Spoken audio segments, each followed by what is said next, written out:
Unmute. Good to go. Don't you ask. I've done it. I was about to. Well, hello there. We're back after a long time being away because we had the pre-recorded stuff, but we were away. You've seen us recently. We haven't seen each Yes. other in like a month or so. Yeah.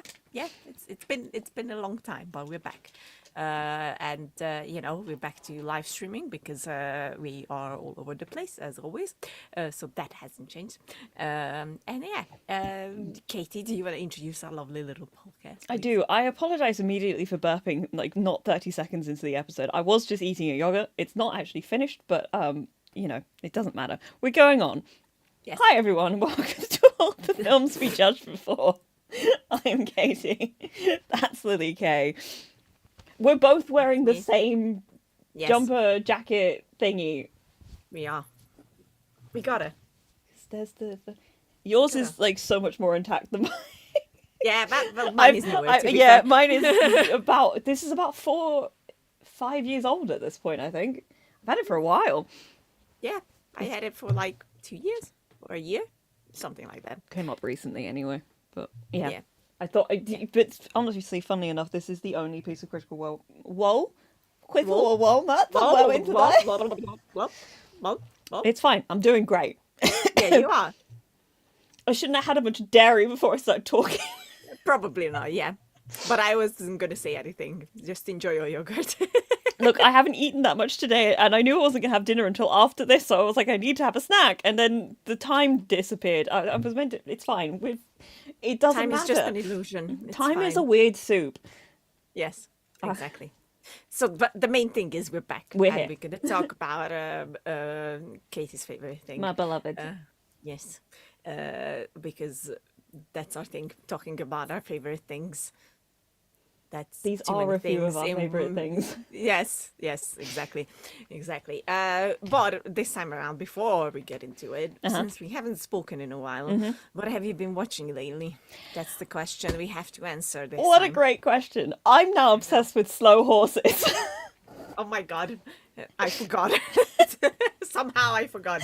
So a couple of weeks ago, I went to London Film Festival, the week that our interview with the lovely folks over at We Were Tomorrow came out. I went to London Film Festival for about 4 days. And saw a whole bunch of films, and I will talk about those because individually, they're all very interesting little bits and pieces. But in between that, I finally gave in to my parents, who have been telling me to watch Slow Horses for truly 2 years now since the show came out.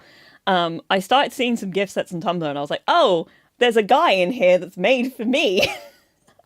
Okay, I'll give this a go, and proceeded to just like watch. Basically, I'd sit down to watch a season and then finish it at 3 a.m. because I didn't want to stop watching it.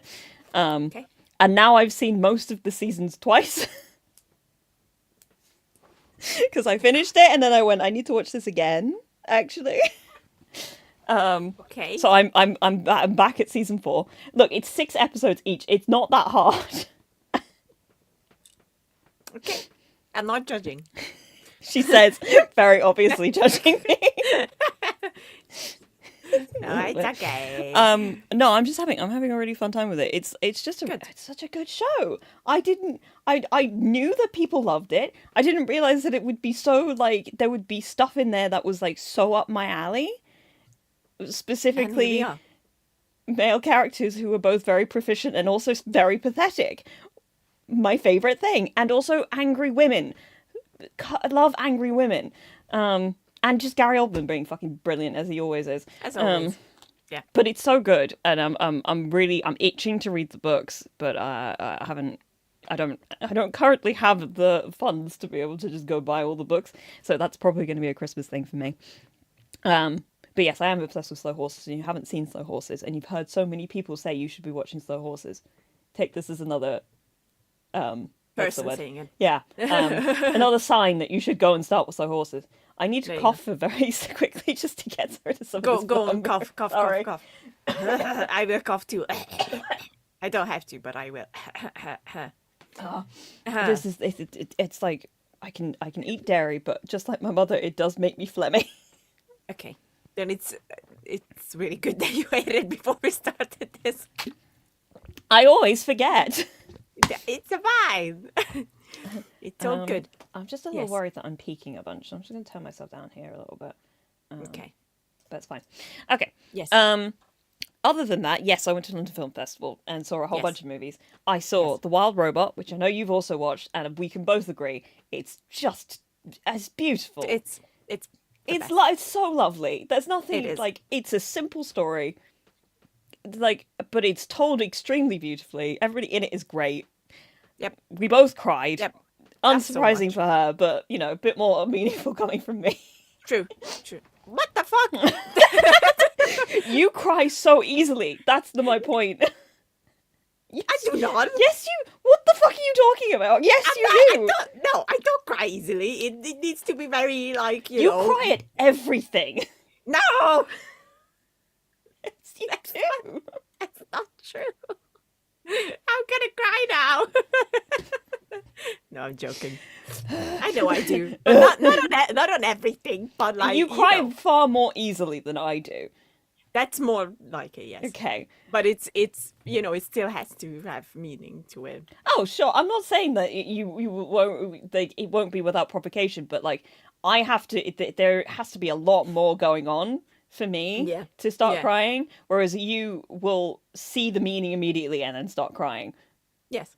I need to it needs to go deep for Okay. me. Okay. Fair. We can work with If you that. know That's know fine. what I mean, yeah. Yes, I know. Yes. So Wild Robot, if you're thinking about it, it's definitely worth a watch. I kind of did that one on a whim. So What a good whim. it was a good whim. I was I was in the same theater as Pedro Pascal and Lupita Nyong'o for like a couple of minutes. So that was Which I'm fun. so jealous about. But But yes. it was the only thing my mother commented on.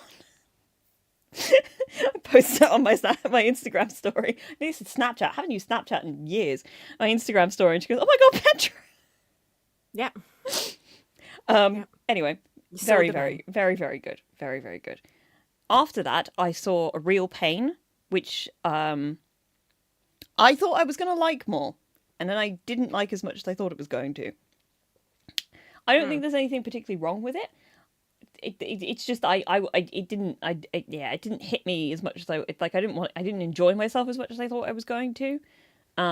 It is very funny, and Kieran Culkin steals the entire movie. He's so good in it. Really is the truly the thing that sells the movie. The thing I've been saying is that Jesse Eisenberg gets in the way of his own movie because the writing's really good and the directing's really good. I just don't think he needs to be in it. I think it could have been somebody else. And I think the fact I knew that he wrote and directed it felt like it was more. It felt a little bit more. I don't know. It felt a bit too up himself to be in it as well, which you don't feel necessarily with everything, but in this specific instance, I was like, I think you're the wrong person to be building off of what Kieran Culkin's putting down here. I don't know. It is good though, and it's very moving. Some of the sequences in it are extremely moving, and maybe a bit unintentionally on his part, but very prescient. I think to do with what's going on in the world today. So it shook me in that way for sure. Then after that, I went to the gala. It was the Mayor's Gala premiere of We Live in Time, which I think on the podcast also said that I was really not sold on from the trailer. Yes. I'm very glad to say that I was wrong. It's a beautiful movie. It's so empathetic and just lovely, and they're both great in it. Andrew Garfield and Florence Pugh, and it's a vibe piece for me. I think it feels a bit. It's very warm. It's a really warm movie that is just about people who love each other and the importance of like living and investing in things even though you know that you're going to lose them. And I really enjoyed myself. But in that one, I sat very close to where Andrew Garfield was standing on the stage, and my mother wasn't interested in that at all. No.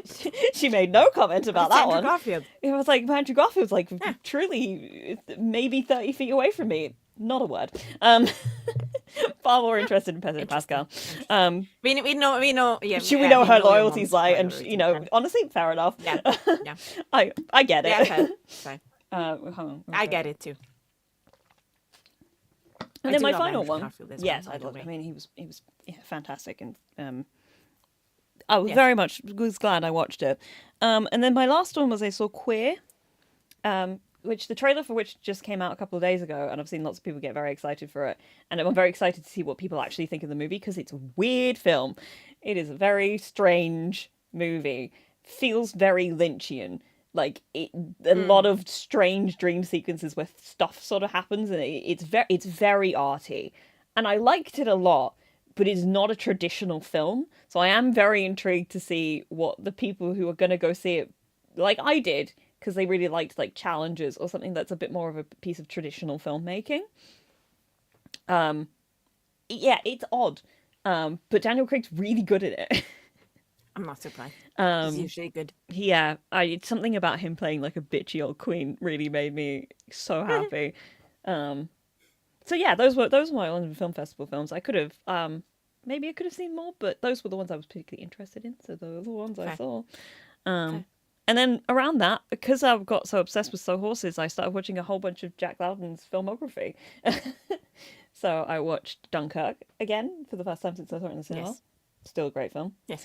It is. I watched a film that he was in a few years ago called Benediction, which I liked way more than I thought I was going to. I'm not usually one to go in for historical dramas, but like, I love bitchy queer people, and there's a lot of bitchy queer people in this movie. Like, in a way I wasn't expecting. I was expecting it to be kind of a stuffy World War One drama, and then it turned into this, like, I mean, it made sense for the narrative because it was showing this sort of sense of bitterness that kind of took over, because he was playing Siegfried Sassoon, who basically spoke out against the First World War at a certain point and kind of protested through his poetry. And I just really enjoyed it. It's a bit long, and I don't think everybody's going to like it, but like I found it funnier than I thought it was going to, which was a nice surprise.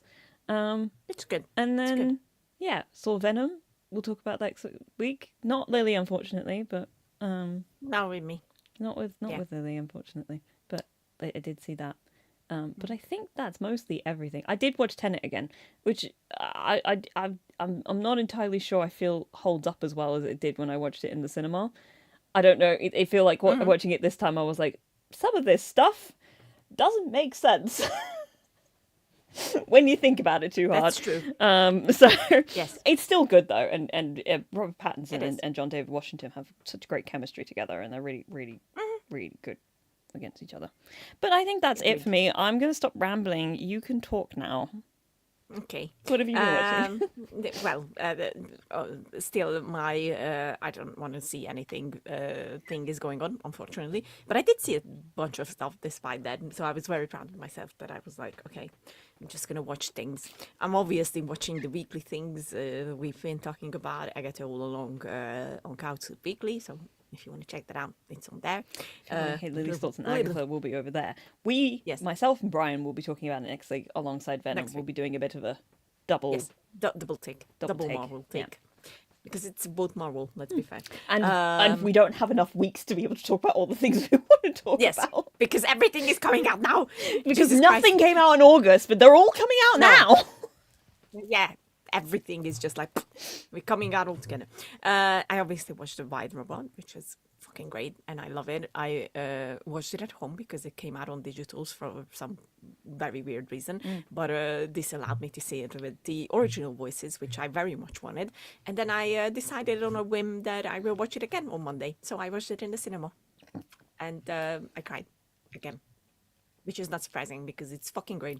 And if you haven't seen The White Robot, it's already, they already said that there's going to be a second movie, but still go and watch it because it's truly one of the best animated films that we got lately. So Yeah. please, Yeah, the art style in please go particular and and see the it. animation is It's gorgeous. beautiful. Beautiful. And then I watched because I don't think because it's been a month, so we didn't talk about it. I caught up on some Netflix originals. I watched which is it's not a horror movie. It's more like a psychological thriller. I watched It's What's Inside, which is about this bunch of The friends coming together in a yeah. house and playing games and switching bodies Mm. through one of the games, and then everything goes to shit very quickly.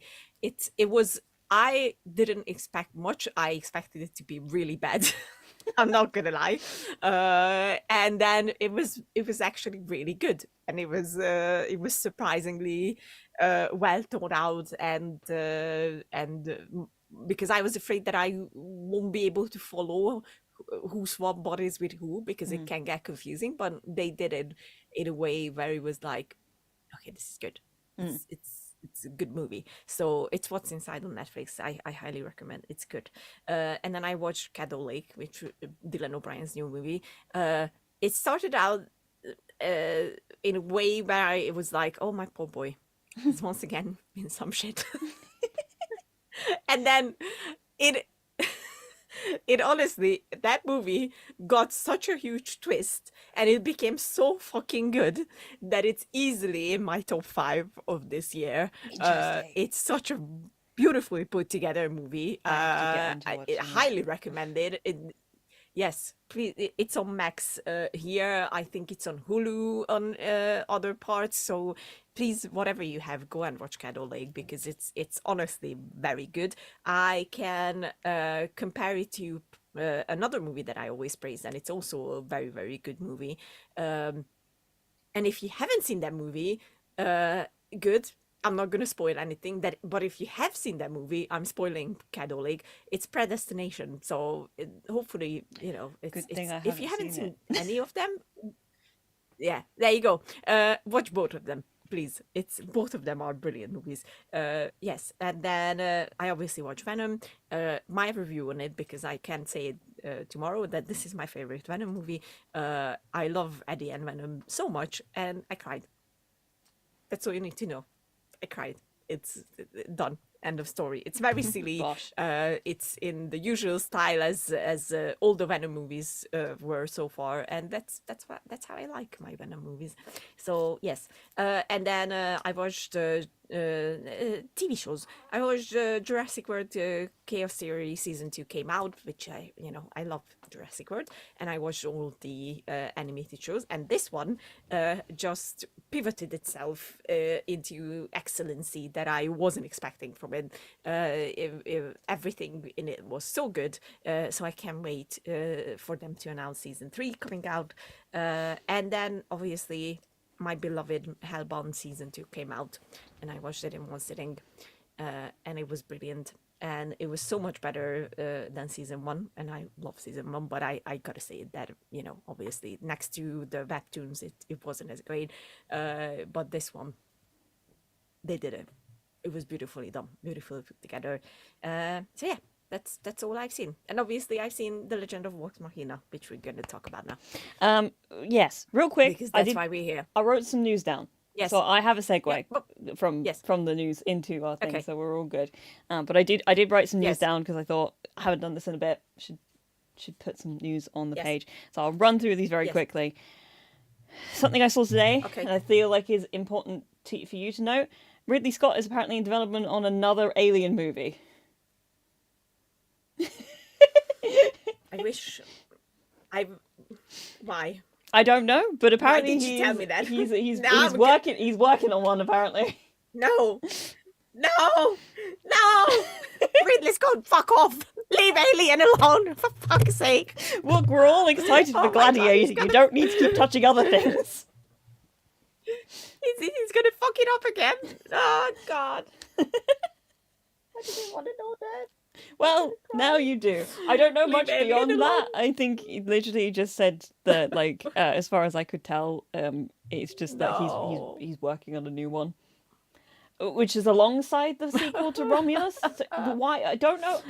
I feel like they're pushing it with how much stuff they're making out of the Alien franchise at the moment.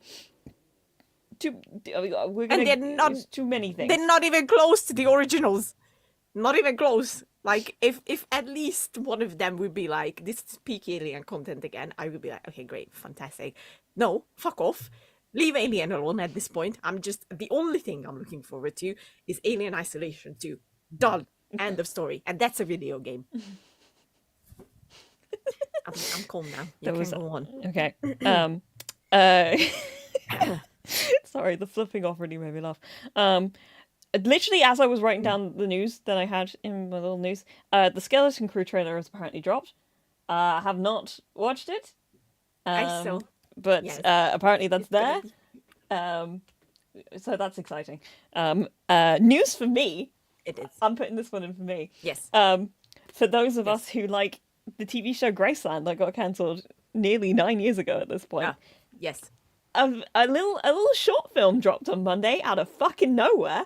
Been waiting for 3 years for them to drop this, and they said nothing about it, and then they dropped it, and they were like, "Here you go," and I went, ah. It was really good. It was 10 minutes. It wasn't long enough. I missed Jake's and I missed Mike, and I'm just glad that they were like, "Hey, we're both in Canada. Why don't we just film a little like continuation from that show that we did together?" Which is honestly one of the sweetest things I've ever seen in my life. The short was great. If it turns into anything more, I will be thrilled. Super thrilled, in fact. I have doubts that it will, but if it did, it would be a good time. And plus, they also teased that maybe something else was coming out today, which hasn't happened yet. But if there's more, it's still good. There might be more. There may be more.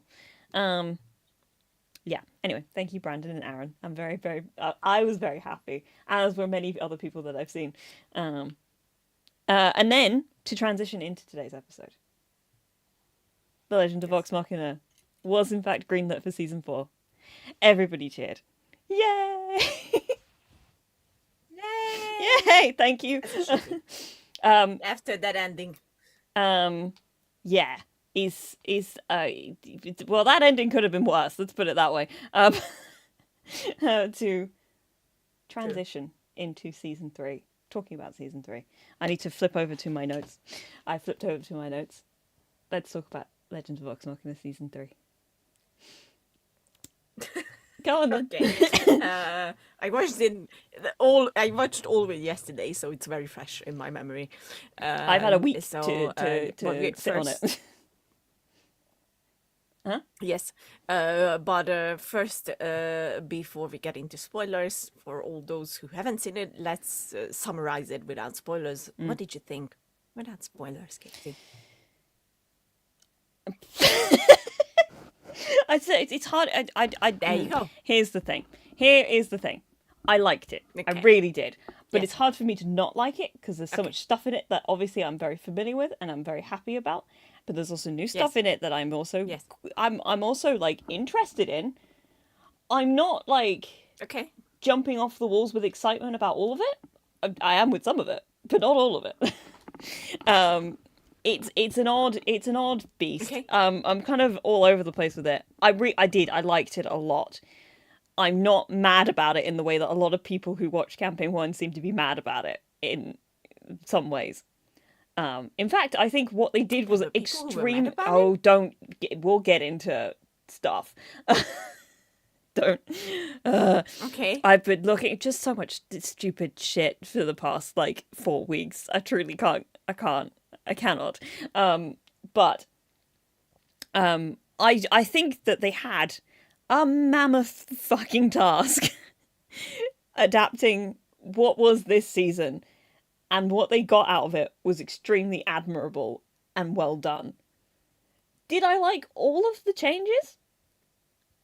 I don't know. But I do see where they were coming from with all of them. So I say anything that I will go into when we get into the spoiler stuff will be said with the amount of love and admiration that comes from somebody who has been watching this fucking show for 9 years, going on 10.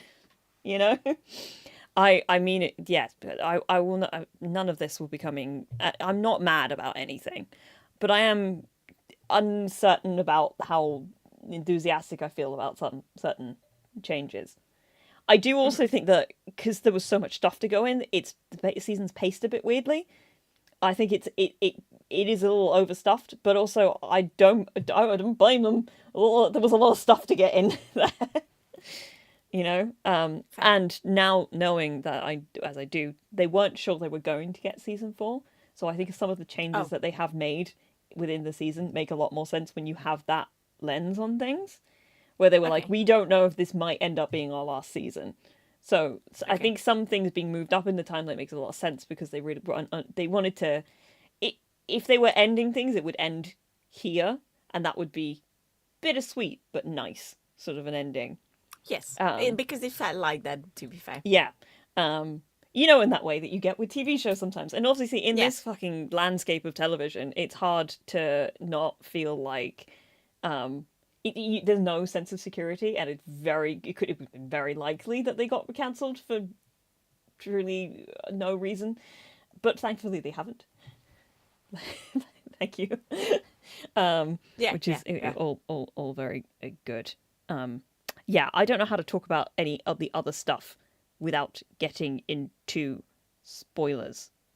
Okay. So I'm going to switch over to you and let Yes. you tell me things because we haven't talked about this. Usually, a lot of the times we end up saying something to each other about some things. I don't. I don't have no idea what's going on in your brain. To be fair, I watched the entire thing while I was also drawing, so that's why I didn't text when Yeah. things happened. That No, I I was like, understand entirely. so I was more like, we're gonna talk about it anyway today. So I was like, okay. I really enjoyed it. I think I do agree that the pacing was a bit off for me at some places. I was like, what? But it wasn't in a way where I felt like it was too all over the place. Mm. So it still worked. It still worked. Yeah. I I do think that they try to put in too many things, which is like, in light of what they were thinking that they might not get a season 4, understandable as well. But yeah, altogether, I once again, just like with the previous two, I had a good time with it. I enjoyed it. It was fun. It was heartbreaking. It was exciting. It was all the things that a TV show is supposed to be, basically. And obviously, the voices are the best part Yeah, of the entire thing. obviously. So that's again true. So and I will say it here because otherwise I will cry. This was also Lance Reddick's one of his last jobs as well. Yeah. And it was a tiny bit heartbreaking to hear him talk, but it was also very, very sweet. And I loved the little memoriam at the end of episode 1. Yeah. So yeah, it was very, very lovely. But yeah, altogether, I enjoyed it. I had a good time with it. Gotta. Like I'm not complaining about it because I don't think there's anything that I could really complain about with Yeah. it. That's the thing. I Like yeah. the I have nothing to complain about, and I would never. Is also the other thing. I think I could never. I could never be. I feel like I could never be so bold as to come in and start complaining about all the things that they decided to do differently from their game, where they wrote or they did all from of their this game stuff and from their story. and Yeah. their story, and they were the ones writing it, and they have been involved with it since the beginning. It's not like somebody else came in and were like, I'm going to make all these different changes. No. No. Any No. change they made, I No. can And see went through like 1,000 different like conversations. It's like sometimes I think you can feel that yeah. in stuff. I felt that honestly a lot in The Last of Us Part 2. I remember as I was playing it feeling like this feels like a narrative where everybody had something to say about every single choice that happened in it a lot, and Mm. they second guessed things a lot, and then they went, okay, now we're going to go with this version of it. To me that makes it feel like this was taken in with a lot of care and really sort of dug into, and we went, what can we do that we think is going to be interesting, what we think is going to change expectations, keep some people on their toes, satisfy some other moments and all this sort of stuff. I am genuinely in awe of how well a lot of it has been adapted.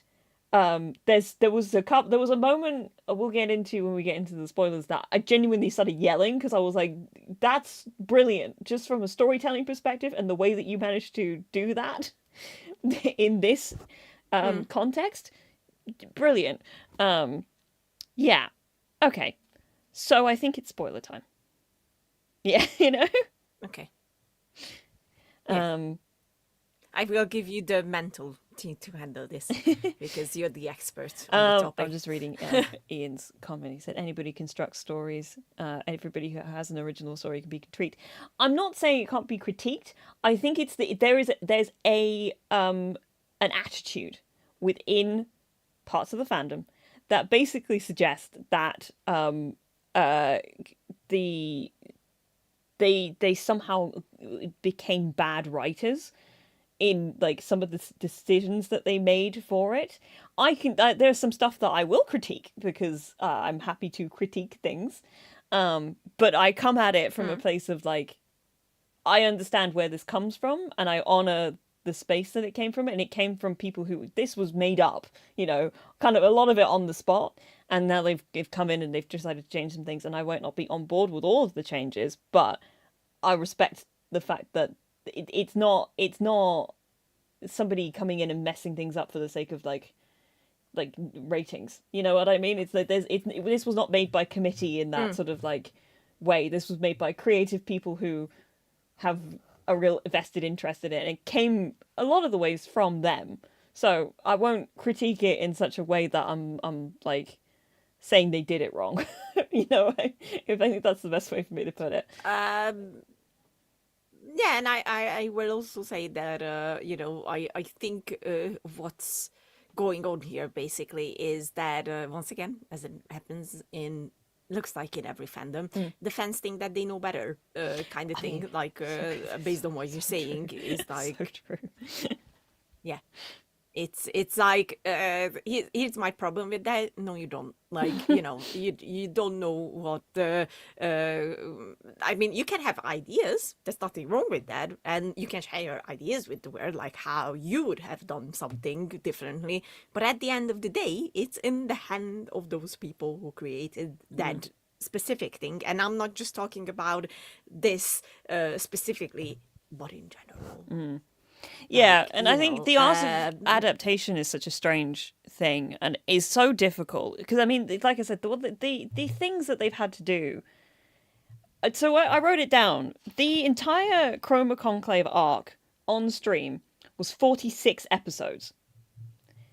They've done the same story, by all accounts, in 24 half-hour episodes. The 46 episodes that we had before it were at least 3 hours long each. So trying to take all of that stuff and like put it into a cohesive narrative that is going to move along at a certain pace and is going to hit a lot of the things that people want to see it's mind-boggling. And I just, yeah, I have a lot of respect, and everything I say here is with that sort of deep-seated respect. Yeah. Okay, spoilers. I'm also going to preface spoilers a little bit for campaign 2 and campaign 3. I won't go into anything like huge, plot-wise, I think, but little moments, and like stuff that, like thematic stuff that might has come up in campaign since. I'm going to touch on because I can't really, because I mean, with the way that they've made this, it's kind of hard for me to not mention some stuff. So yeah, and I kind of want to be able to talk about them a little bit. So I will not go into huge stuff that's going on in the current campaigns or in the Mighty Nine, what happened in the Mighty Nine, because we are getting the Mighty Nine series as well at some point next year. Yes. Ooh, huge moment that will be. But yeah, I think it's kind of hard for me to not talk about it a little bit. So, How? I mean, I want you to, as much as I know you want you want to step back so I can say stuff. I don't want to just be the only one talking, so I will need you in. Don't leave. I won't. I'm not leaving. I'm Don't here. leave. Don't leave. I'm not leaving. I think the first thing I want to talk about, because I think it's kind of one of the hugest, the biggest things. English. Oh no, I don't want to say hugest. That's even worse than that. But one of the biggest things that is kind of that kind of separates this season from the first two seasons, I think, is that this season has the most big, bad word. It's got the biggest divergences from stream, like, campaign canon that we've had so far. Like, a lot of the other stuff has been very close, and for the first time we were actually going off. Well, a lot of it is the same, but there are some pretty heavy branches coming off of it now. Yeah, what was it that I said? I said that I was. Yeah, I wasn't mad at them, because I was like, some of these are very, very impressive. And some of them I sit strangely with me just because I know the original stream so well. It's not that I'm like Let's start with those. disappointed. Let me think of what actually threw me off. I'm trying to think what actually. Well, I think the big one is Percy's resurrection and Percy's death. Yes. It feels like the biggest difference.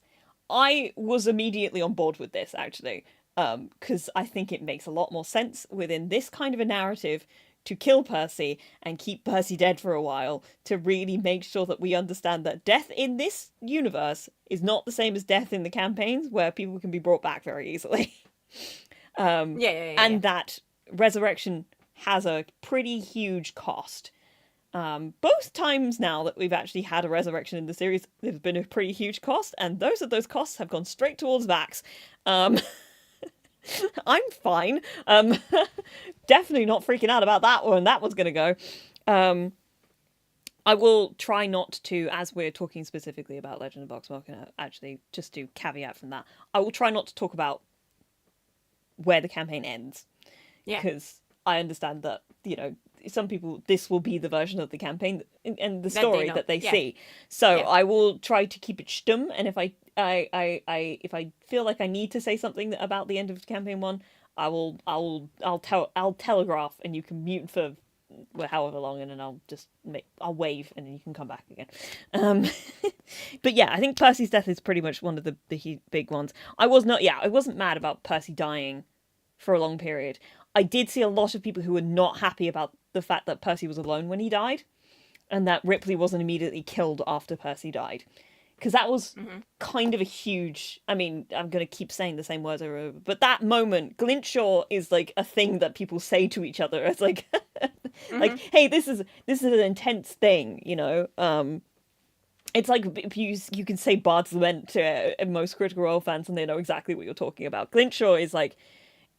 In the original campaign, you had Ripley took down Percy, and everybody then took down Ripley in pretty much immediate retaliation. And then they revived Percy pretty much immediately. I don't know.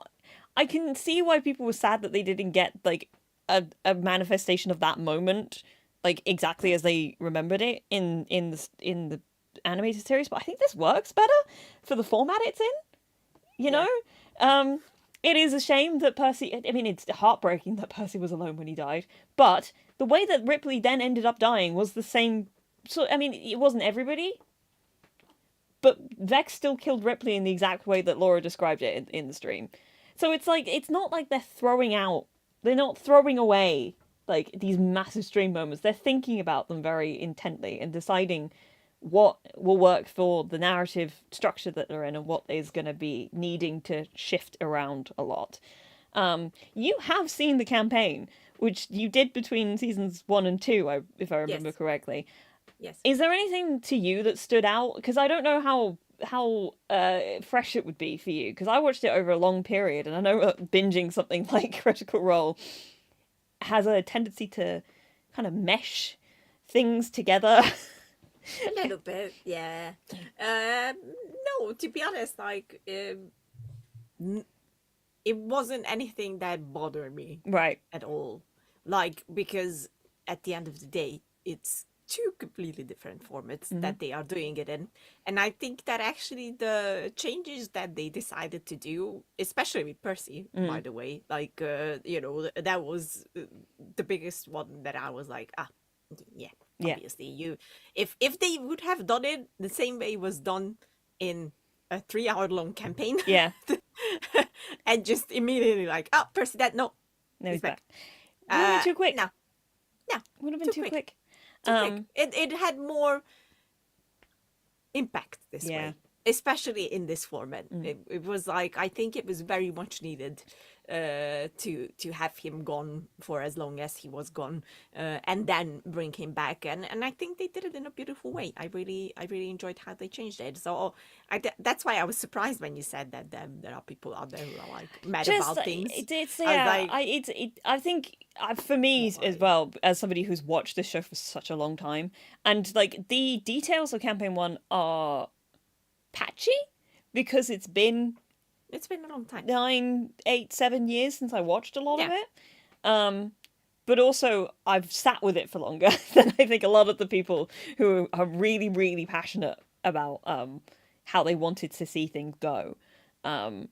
I think it's a lot more fun to come at this with a sense of curiosity and whimsy than it is to be like, well, you didn't do it exactly the way that you did it before. And I'm like, well, no, because this is a What's different format. and what's the Also, fun in that's no that? fun, exactly. What's the fun in that? That is no Nothing. fun. The other thing that I think I saw a lot of people who were like disappointed, and I think there was a part of me that was like definitely surprised, was the fact that we did not get the Bard's Lament, which for people who haven't seen the stream was this moment where Scanlan basically screamed at everybody that they didn't care about him enough and then left in an extremely dramatic fashion. And it is one of the very few episodes I remember I watched live, which is kind of huge for me because watching live for Critical Role means that I was awake at about 5 in the morning, sitting there watching Sam go, "You don't know anything about me. What's my mother's name?"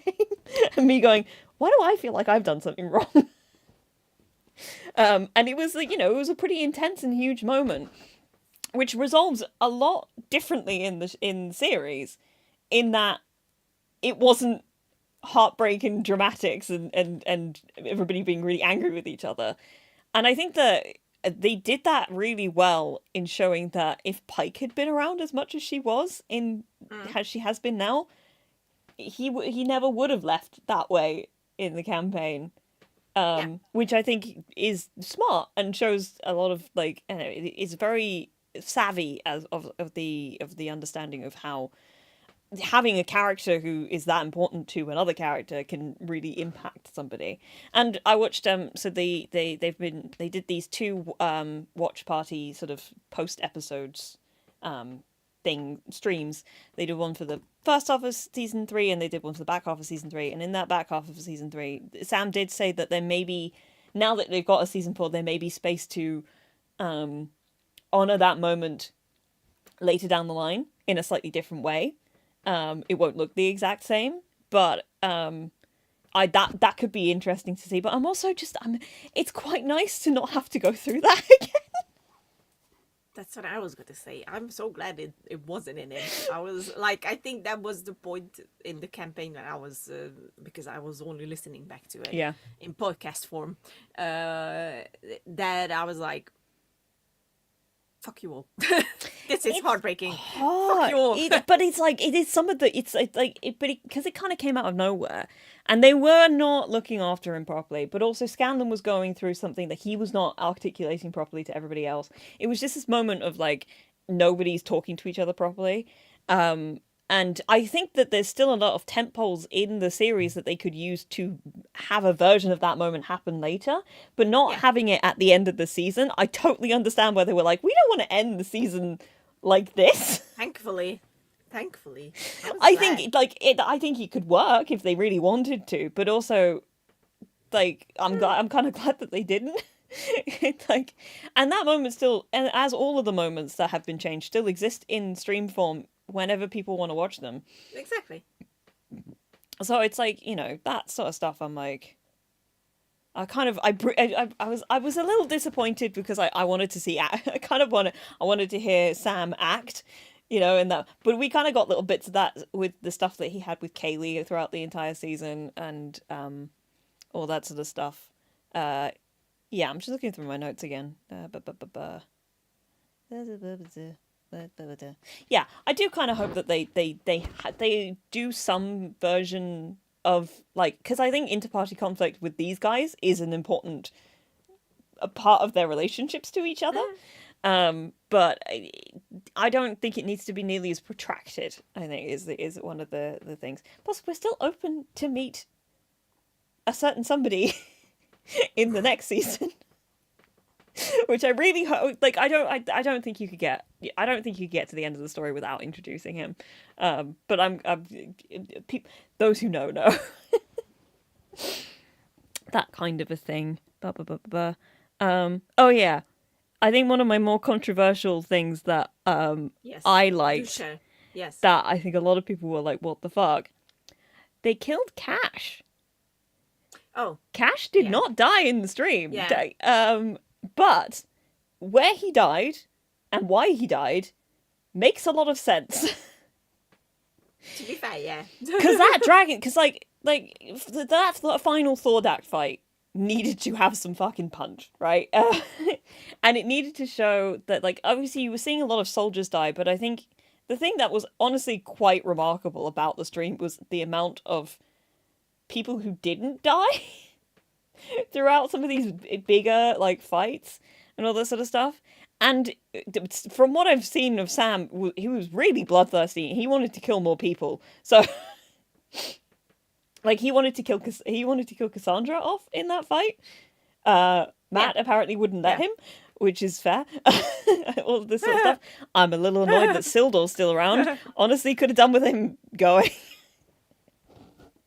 I fucking hate Sildor. All my homies fucking hate Sildor. Fair.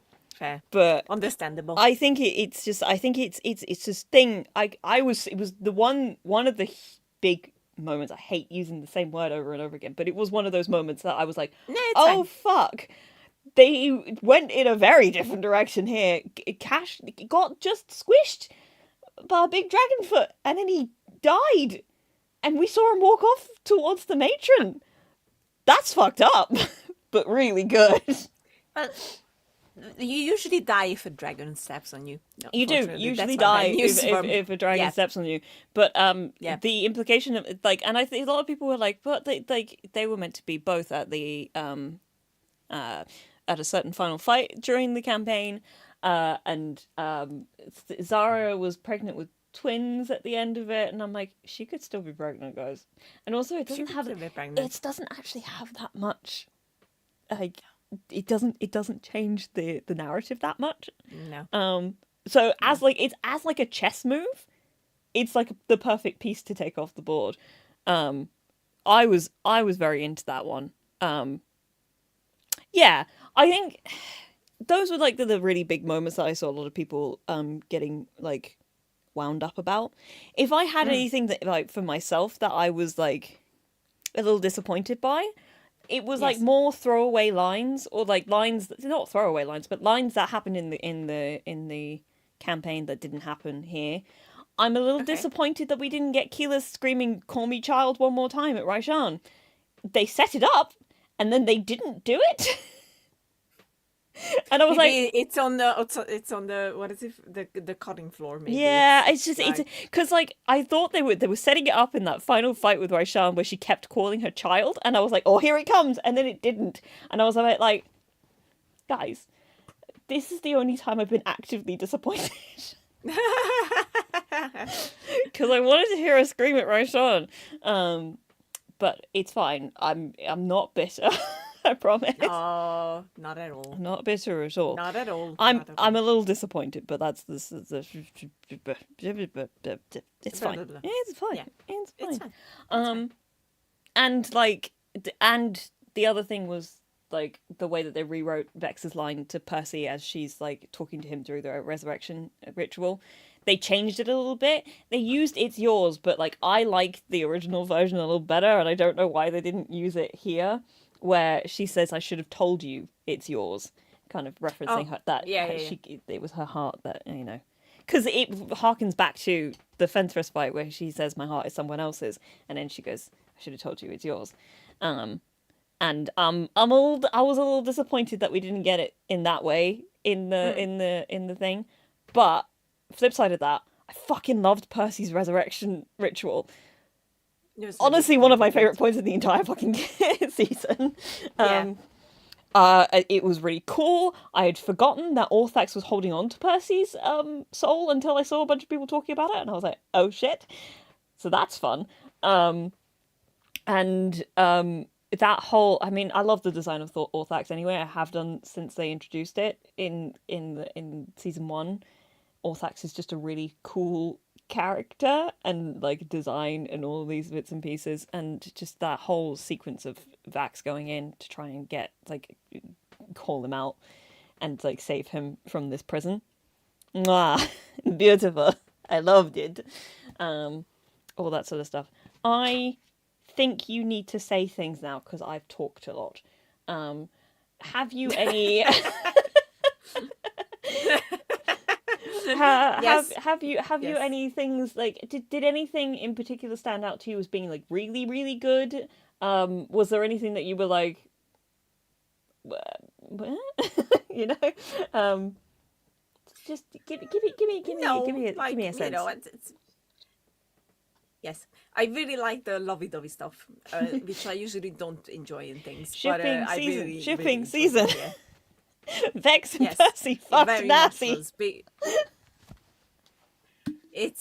It's honestly one of my favorite scenarios that can happen in anything is coming out from someone's room and bumping into their brother or sister.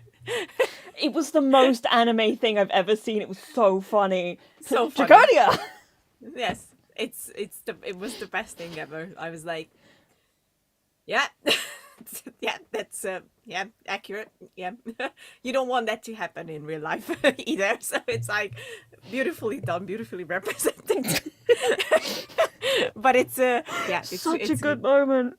it's such a good moment. I laugh so hard. I'm a child also, so it's like, and an idiot. So I laugh at things that, it's fine.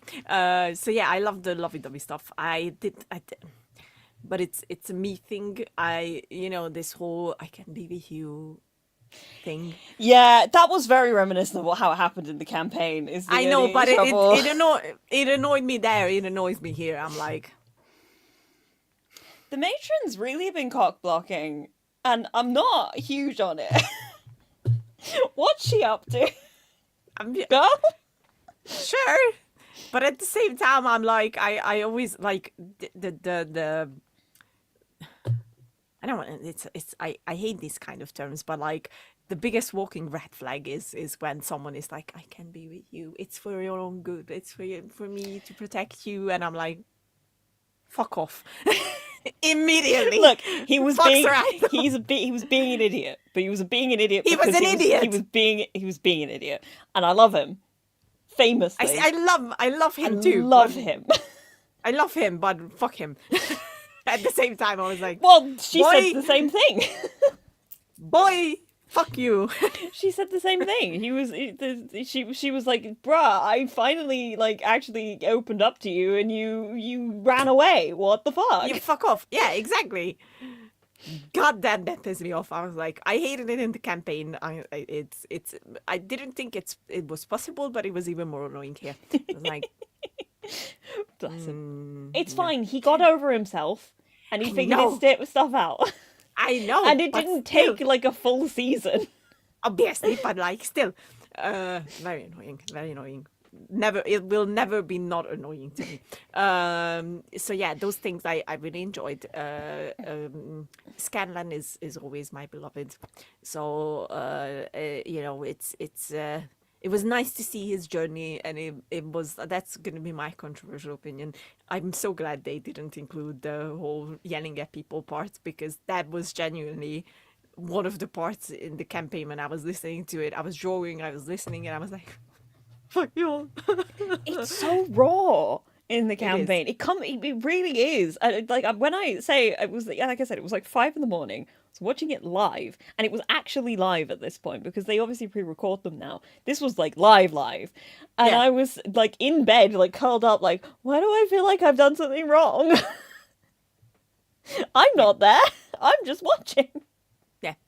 So, but I'm glad it's not included because I was afraid a little bit that they're gonna include it and it's gonna break my heart again after season 2 finished. And they were clearly building up to it, by the way. Oh yeah, it's all the signposts were there, but they Yeah, just went in a slightly different direction, and I yeah, was like, which I I liked didn't that. mind. I liked it. I didn't mind. I'm Yeah, like I the, liked the it thing too. about the things that they changed, and I'm like, I did like that, but I'm not sitting here going like that was a better choice, and I'm like, I don't think it was a better choice. I just think it fits well for this scenario. I don't think Yeah, that there is a better it's a choice. better choice for this.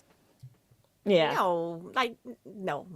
It's more like you have to look at it in a way where you have however many episodes, but it's not even about the episodes in a campaign. It's about the length of those yeah. episodes. There were That you many, like, you many, can't, many hours.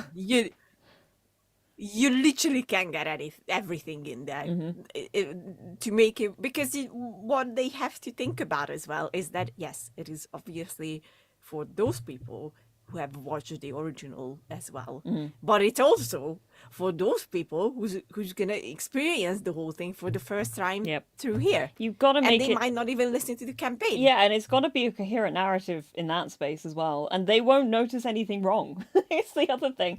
Like when you're No, looking at no, it from no, the no. outside, it's like there's nothing wrong with the way that went. It just went the way it went. It just feels weird to someone like me who was there when it happened because it's like, oh, this is you're rewriting my memories in a really strange way. Doesn't mean it's bad. It just means it's different, and different is No, not a bad thing. All this sort of stuff. no. That moment I was talking about that genuinely got me yelling was how they, Yes. because it kind of ties into something else. Pike has like a full brand new arc in this, nowhere in the campaign, entirely new for what's going on in the series. I genuinely have no idea where they're going with it, but the whole like I'd forgotten up until like 2 seconds before it happened that they summoned a Yank to fight Vorogol in the campaign. So when they were running out of hell and the Yank was chasing them, I was like, wait, no, that's so smart. I'd forgotten this happened. What the fuck? Because they managed to do the entire stuff on Draconia and all the stuff in the Hells, which was like kind of new in a way, Yeah. and still bring in this like really important part of that whole fight was the fact that they set the Yank on Vorogol. Yeah. I was just like, that's genius. Like little moments like that where they managed to like fold certain things on top of each other. I'm just blown away. Where that's so good. That's such good, and like Yeah. it's not proficient. That's not the word I'm looking for, but like tight storytelling to bring that sort of thing in. And it also was just the most excited I'd gotten during the season up until that point because I was like, wait, I'd forgotten about this. What the fuck?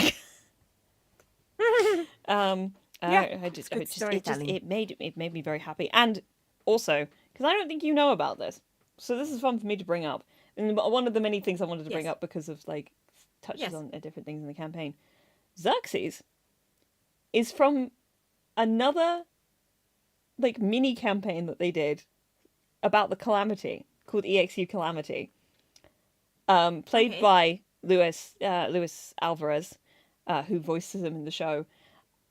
That whole stuff to do with like the stuff around the Calamity and the brass ring, like that's stuff that we've seen, like that, and so bringing that in as like a little through line into the Legend of Vox Machina was huge. And I honestly when they went to see Jamont Saord, very cool to see Jamont Saord, by the way.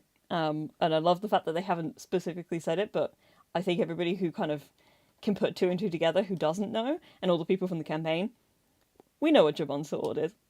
And it's very cool to see all the little clues in there. It's neat. It's a neat little thing. But when they were like, "Oh, I left the plate of the Dawnmaster in the Hells with a demon named Xerxes," I was like, what the fuck? What do you mean, Xerxes?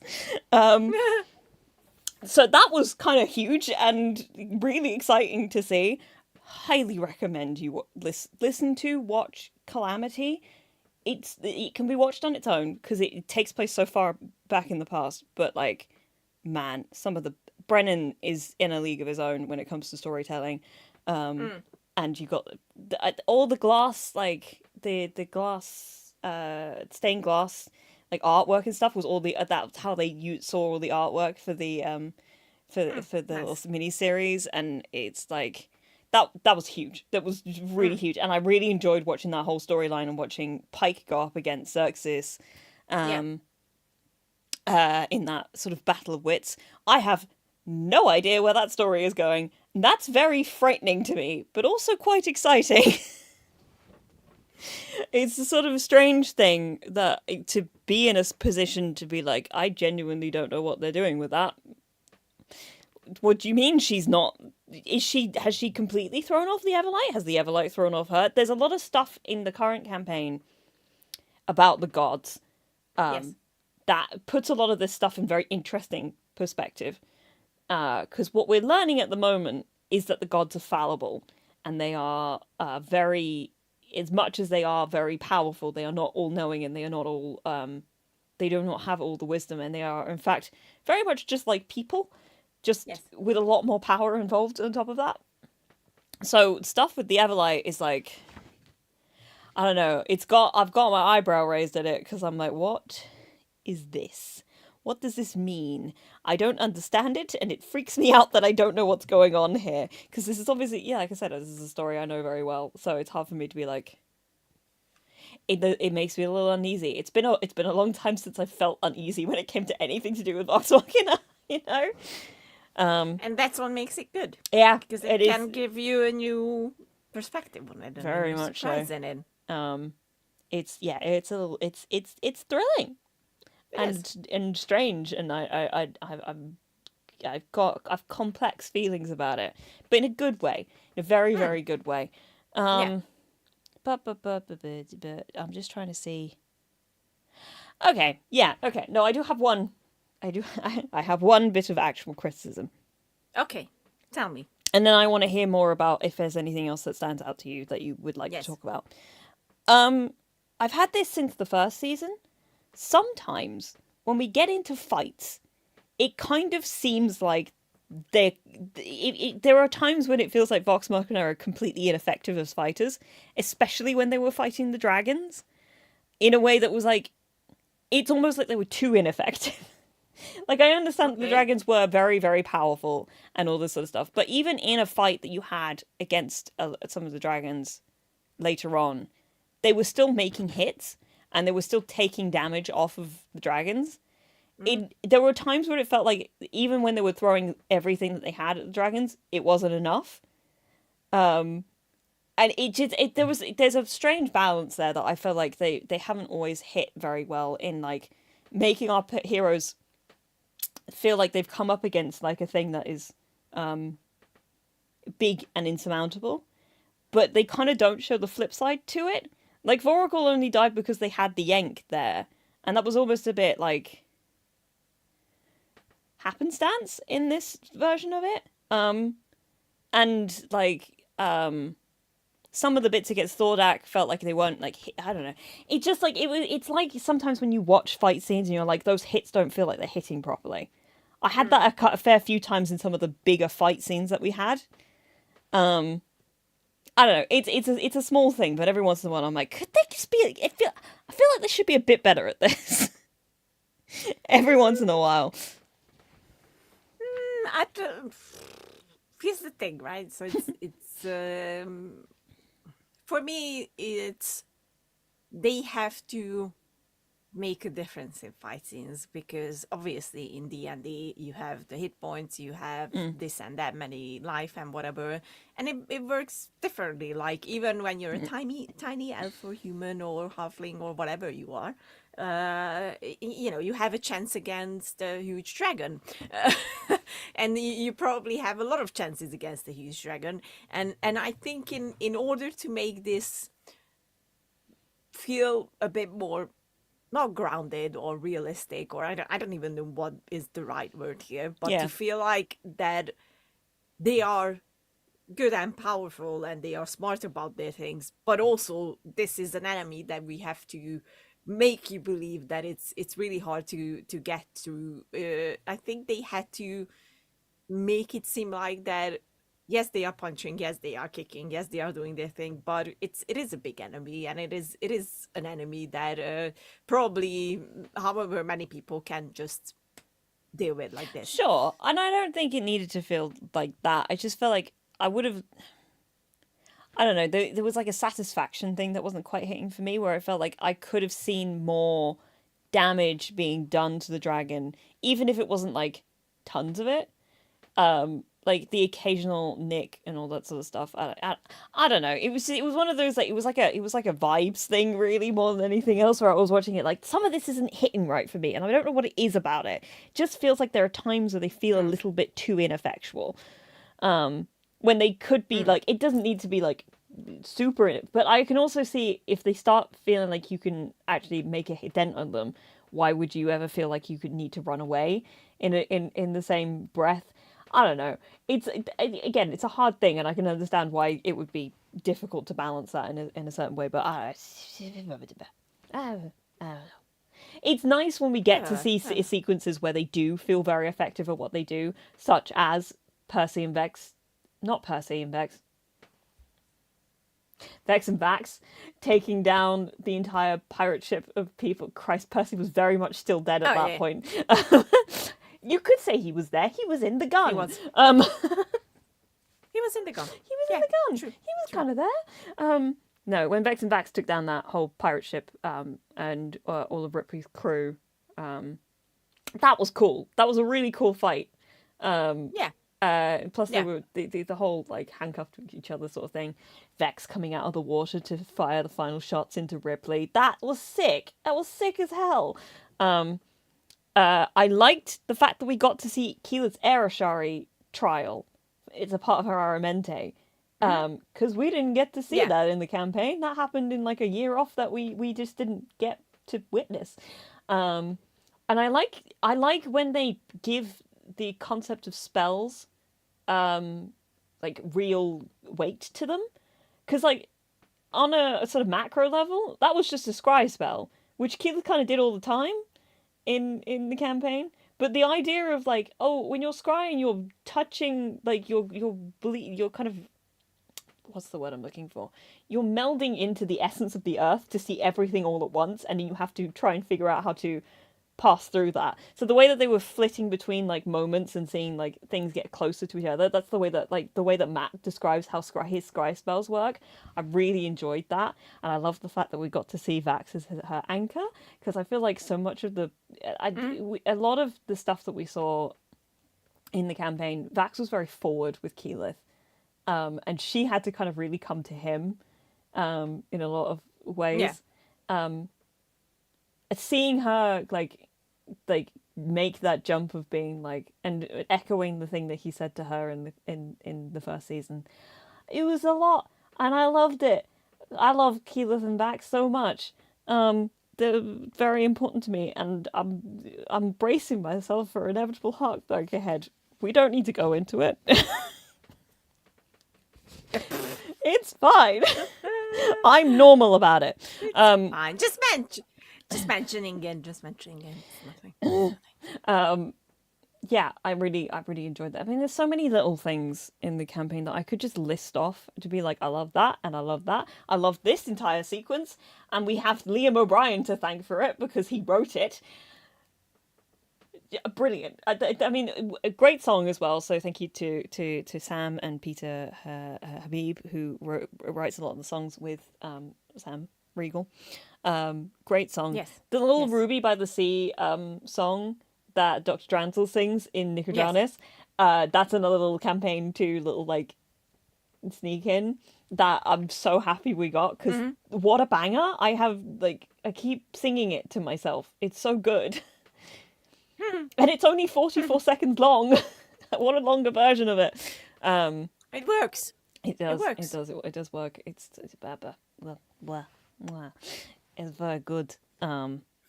all of the music in this season is actually phenomenal. I love the reorchestration It's of good. the It's very good. the opening sequence, the title It theme. was nice. I will never get over the Yes. fact that they managed to like thread in the melody from Your Turn to Roll into the main title sequence in this whole thing. That's just so, I love that so much. I love it so much. And make it so grand. Because it's a banger of a song anyway, but like they make the whole thing, and that whole opening title sequence now is also really interesting because there's some suggestions of what's to come now that the Chroma Conclave are dead.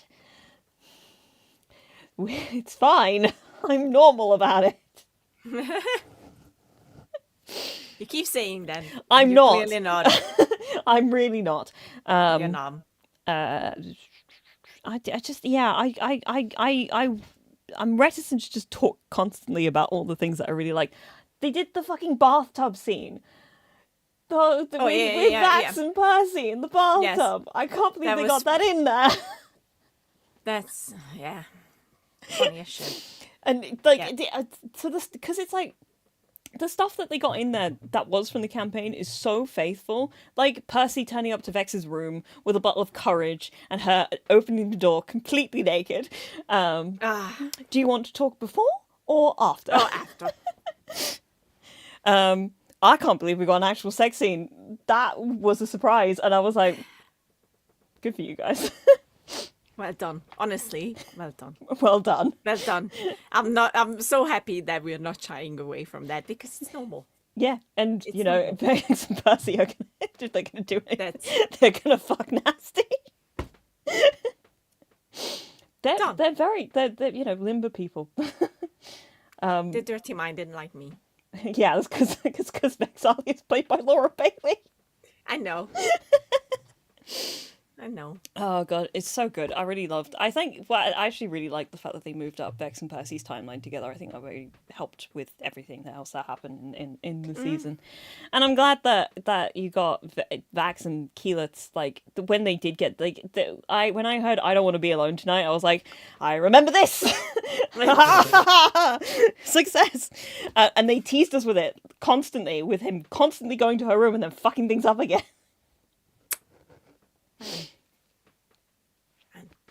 She says with all the love in the world, that's my boy, my little raven boy. I love the fact that they keep having to shoot out his wings because it makes him too OP. It's really funny. It's like, oh no, I can't fly anymore. Yeah. Chateau Shelter is a great sequence. I'm trying to think of other stuff that I really enjoyed. I don't know if have I got anything else. Do you have anything to add, to say? The thing is, I as much as I really enjoy it, it's still at the phase for me where I'm excited for the later ones. Like, you know, this is a good storyline, and there are a lot of interesting things here, and then the characters are really good. But I'm ever since they announced that they're gonna do, I wanted to say it too quickly. The Mighty Nine. Thank you. The Mighty Nine one as well. I'm like, I'm more interested in that.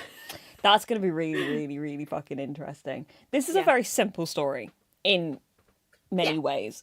Compared to the Mighty Nine, which was so much, everybody was so cagey and complex and angry, and it turns into the story of such love.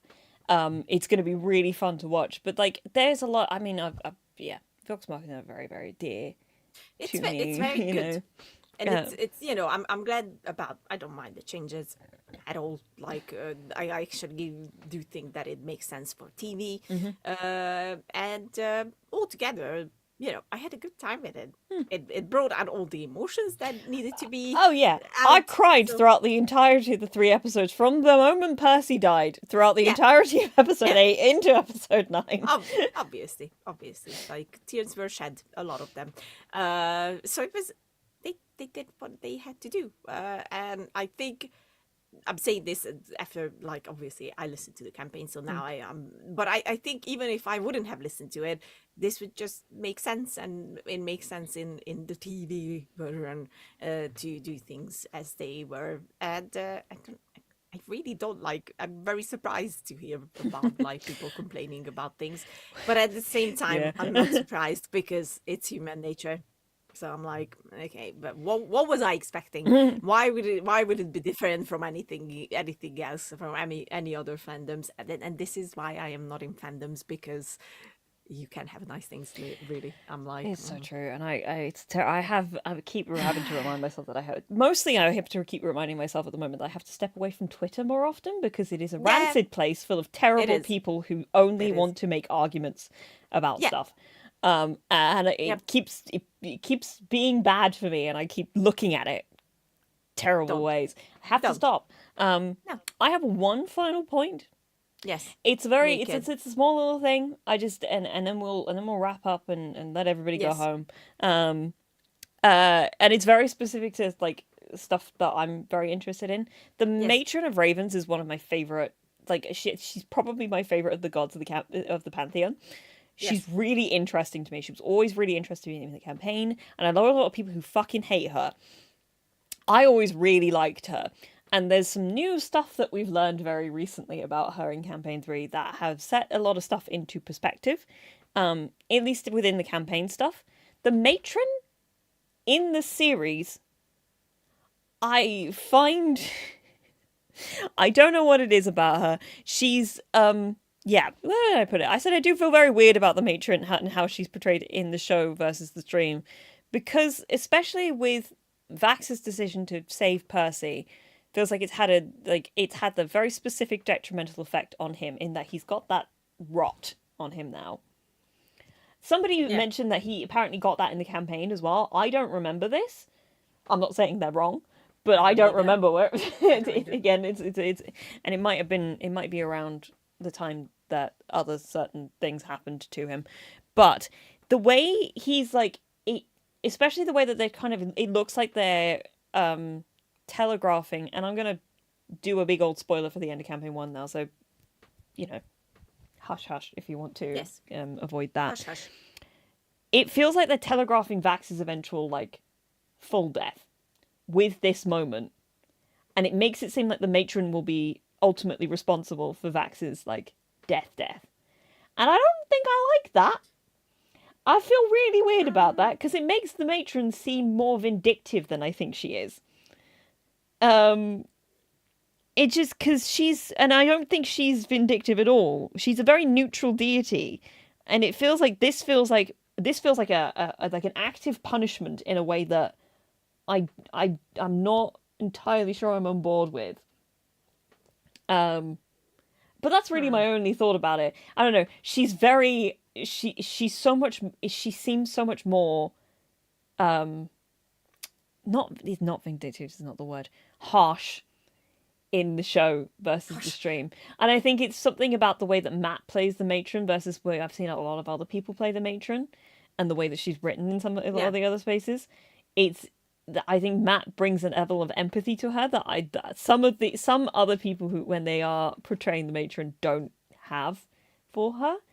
And it's just a really yeah, interesting yeah, perspective on that whole thing for me, especially because I think the goddess of death and like overseeing the transition from life to death is a very neutral entity, and a lot of I worry that we push her too harshly towards her being strict when she is hmm, not. She's very specific in her delineation between the importance of like life and death and that sort of space, but that can make her seem heartless, and I don't think she's heartless. I don't think she's heartless at all because she was once immortal, and we know this yeah, about her. She very much yeah, remembers what it's like to be a person, which does, I think, is part of it makes her more fallible. I don't know.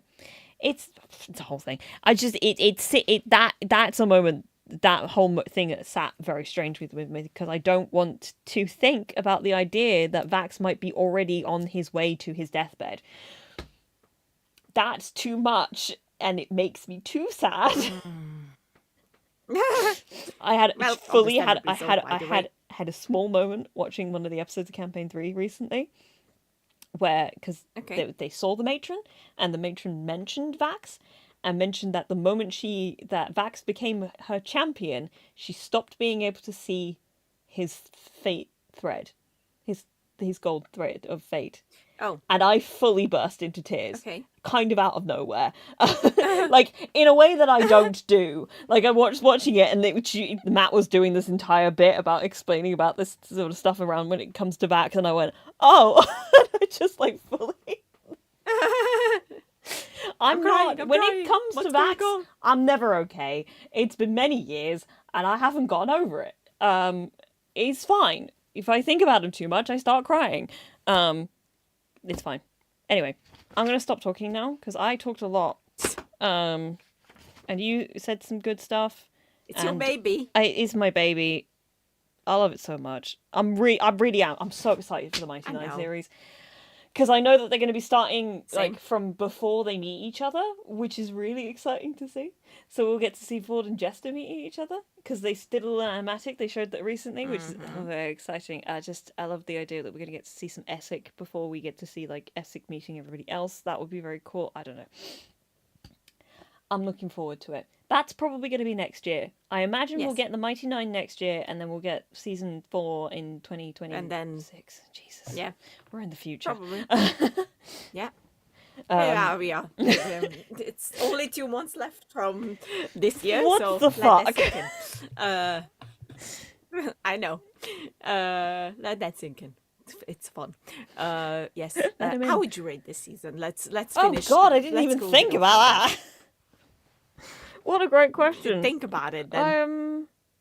I know. Oh god. 8.5. I think I feel good about that. Fair. I think that's a good number. Yeah. Because I think season 2 was a think that's tighter fair. season. For me personally, I think it was a tighter piece Yeah. of television. That's true. But this still had such great stuff in it. I mean, all of it's great stuff. It's really, really good. Yeah. It's a great series. I'm glad it exists. I'm so happy that it exists. Yeah. I think just because the pacing was a bit off and they clearly wanted to put in way too many things, in my honest opinion, I would give it but still a very solid 8. But just because of that. Otherwise, I really didn't have like big problems with it. And I'm not even going to say that it's the pacing was like a huge problem, because it wasn't. It was still very enjoyable. But Yes. yeah, it was definitely there. The pacing issue that was Yeah, definitely there. I can see it. But yeah, but it's given that they thought that there won't be a season 4, probably won't be a season 4. Understandable. I can in a understand it way. entirely. So yeah, And also Yeah. because we have to So, yeah. finish with Thordak before the end of the season. It's Yeah. that I really Yeah, I did yeah. Small moments that I just thought of. I love the reference to Larkin. I'm glad that they got that in there. I was kind of worried that they weren't going to get it in, but they did it in such a small way that really paid off for me. I was so Yeah. happy about it. And also, I know that she didn't feeble mind. She didn't use feeble mind on Roshan, but I did love seeing Keyleth basically blight that bitch back to hell. That was extremely cool. Keyleth of the It was very Ereshkigal well done. is the most powerful member of Vox Machina. Do not, no disrespect on her name. Yeah. And she's starting to come exactly. into herself. She's going to go do her Yay. Aramente and become the voice of the Tempest. And Vax is a little Yay. house husband for a year. It's going to be so fun. Yes. We don't need to So talk about what fun, happens so after that. Yes. No. Absolutely not. Alrighty. So this was Katie talking about the Legend of Vox Machina because she loves it, and I love it too. I love the fact that Mister's sitting so close to the camera right now. He's just there. He's hanging I out. know. He's just here. He's just hanging out. I should have brought Trinket with me, but he's currently in the crook of my bed. No, he's not. He's on my bookshelf. No, Mister's in the crook of my bed. Everyone is around. That's the main thing. I have a lot of them. Everyone is around. Vex and Vax are on my bookshelf as well. Everybody's too far away. I can't bring them towards me. Fair, fair. So Katie and Brian will be back next week talking about Agatha All Along and Venom: The Last Dance. So it's going to be a Marvel special edition, and then we're going to be back afterwards. I think the Penguin's the week after that. Yes, the Penguin Penguins is on the week after that. 15th, and then the week after that, I believe, will be Arcane. No, because they are doing 333. Yeah, I think the last three is on the 23rd. Hold on. Because But we could also push it a week and do a Glicked special. no, because it's on the 23rd, so we can't talk about it until the 29th. Okay. Then we could do a Glicked special. Yes, we could. That's Gladiator and Wicked for people. Yes. Yes. They're not actually definitely. coming out the same day here. They are here. Gladiator's out on the 15th and Wicked's out on the 22nd. So that is a bit of a shame, but I can... Alas, alack, all that stuff. Yeah. You can't wait. I could wait. I've looked at my local cinema schedule and they've not put Gladiator on in the lounge, and I'm like, guys, What the fuck? what is this? I need to see it in the lounge. I need the soft seats that I can lie down on. Important. That was another thing. I've watched Gladiator. I watched Gladiator. I did. I watched it, and I went, "Yeah, it was good." That was kind of it for me, though. I do have questions about some of the stuff that they've alluded to in the trailer now after watching the movie, but we can go into that when we talk about it in a few weeks' time. Yes. So we'll have to talk about Arcane the week after. We'll do a Glicked. I can't stop calling it Glicked now. Pardon me. Bless you. That must mean it's time to go. Yes, it is time to go. I have rehearsals tomorrow, and we need sleep. You need sleep. I haven't eaten dinner. And Katie, haven't eaten dinner. I haven't eaten dinner. This was us. You won't see me next week, but you're going to see Katie and Brian. So until then, take care. Subscribe. Leave comments. Leave likes. Listen to us on podcast episodes and whatnot. And watch movies. That's the most important thing. Very important thing. I'm going to scratch my nose. Movies. Yes. And then I'm going Scratchy, to... scratch. Goodbye, everybody. Bye.